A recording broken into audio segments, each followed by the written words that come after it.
Hi guys, so today we're going to be talking about early signs of EDS that are often overlooked. So the first one is very relevant to me, and that is dental overcrowding. So I actually have braces right now, and I'm actually 23 years old, and the reason I've got braces now is that there were no other problems with my teeth. Like, I didn't have teeth that were high up or an overbite or gaps. I literally just had this dental overcrowding due to EDS, and because of that I didn't meet the criteria to get it on our health system, and so I've actually had to save up for my braces. But coming back to the topic, dental overcrowding is actually quite a common EDS feature, and there are quite a few sources online about this, so I'll link some in the description if you want to have a read up on that. The next one is that a lot of people who have EDS are originally told they're double jointed, and that's what happened to me and my brother.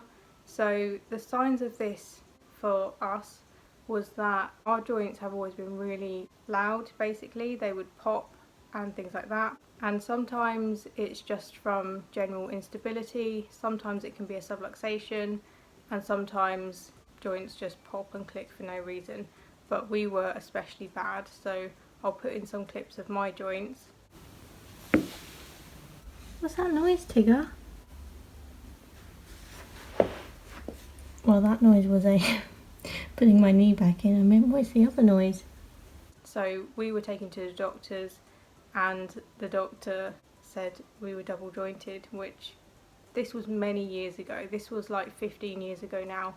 So I don't think a doctor would say that sort of thing anymore, but at the time we were told double jointed.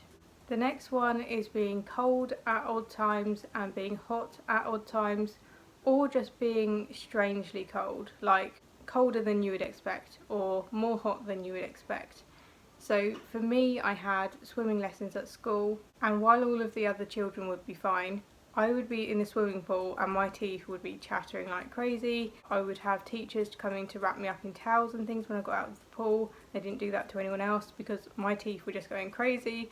I never spoke up or complained or said I was cold, but it was obvious because I was just shivering so fiercely and my teeth were chattering.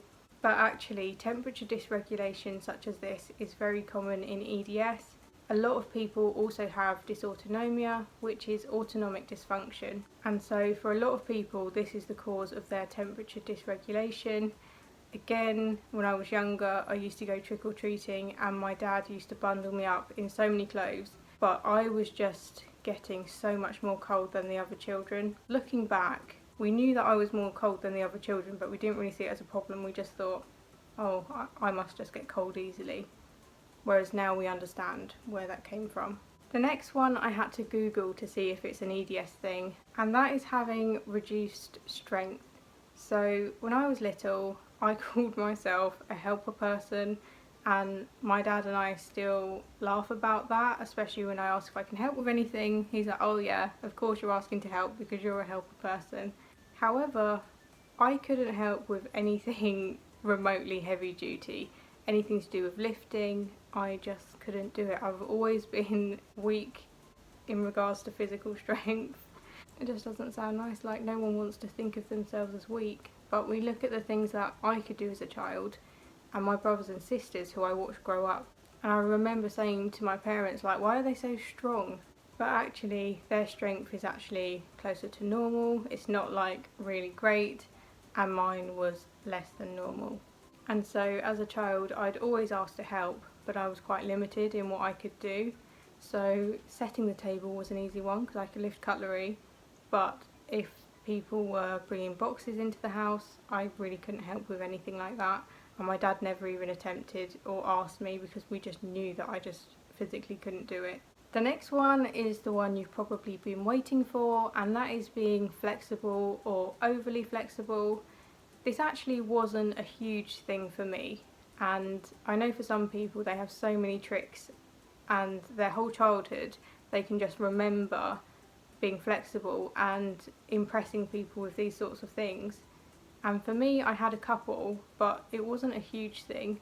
One of them was that I would stand with my feet like this in opposite ways. So I'll insert a clip of that, and as you can see, one foot is forward and one foot is backwards, and not everyone can do that. If you've got EDS, you probably can do that. And it's important to note that if you haven't got an EDS diagnosis and you can do this, it doesn't mean you have EDS. You can just be flexible, you can just be hypermobile. You can't take something like this in isolation and think, oh, I've got EDS then. However, if you have got EDS, if you've got that diagnosis and you can do things like this, then EDS is likely to be the cause of that. The next one is clumsiness or being bad at sport. So I wasn't particularly clumsy. I do have very poor proprioception, which I've talked about before, and that's not knowing where your body parts are without looking, or if you're doing sports, you can't coordinate your body because you don't really know where they are. And so in sports that came into play and I was really bad. And all of those things like balance, coordination, proprioception comes into play with playing sports, and so I just wasn't very good at it. I had my other strengths. It sounds like I wasn't good at anything as a child. My thing was that I was academic, and I can't think of anything else. School was what I was good at. The next one is a sign that can be a sign at any point in your life. You could notice this, and that is easy bruising or easy tearing, like skin tearing or skin fragility. So the bruising one for me, we never noticed anything.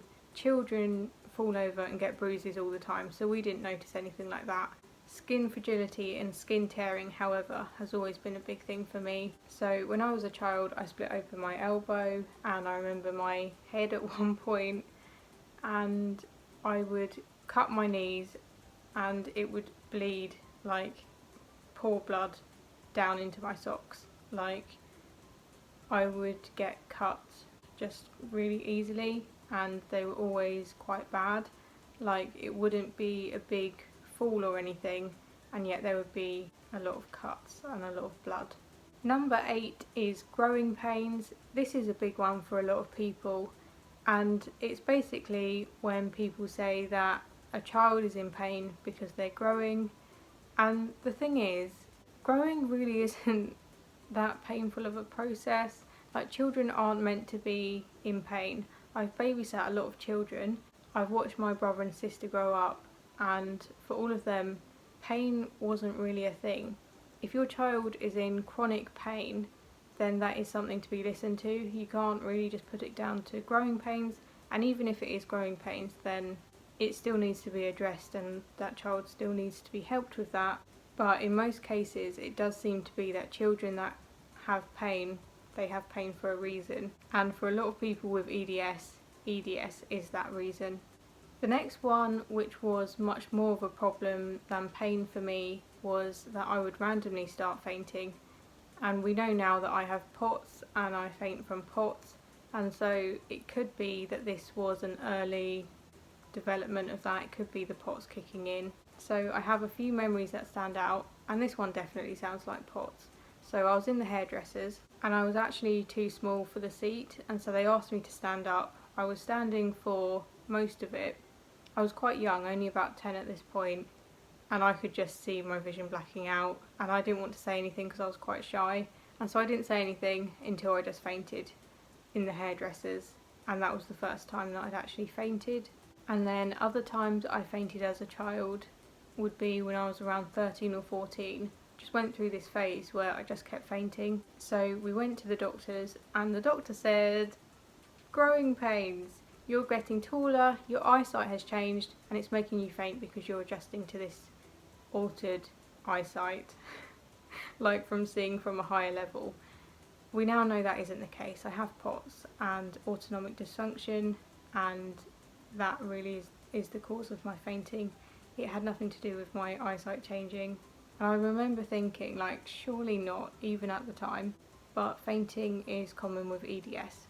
And then the last thing that a lot of people notice or would have commented on is really soft, velvety skin. So this is common in EDS due to the faulty collagen, I think. A lot of people have particularly soft skin, and this often gets noticed before things like stretchy skin, because with stretchy skin you actually have to stretch it to see, and that's quite an unnatural thing to do. But if you're just naturally shaking hands or holding hands with people, for me at least, people would comment on me having particularly soft or velvety hands, and they would say it like a compliment. Oh, your hands are so soft, you must like moisturise or things, they'd say to me. And when I saw a physiotherapist, she confirmed that for me, and we talked about that a bit and how that's very common with EDS. And so you might have noticed that if you have EDS yourself, or you might have had people say that to you. So they're all the ones I could think of. I'd be interested to know if you had any overlooked signs as well. So leave them in the comments, and I'll see you in the next video. Bye!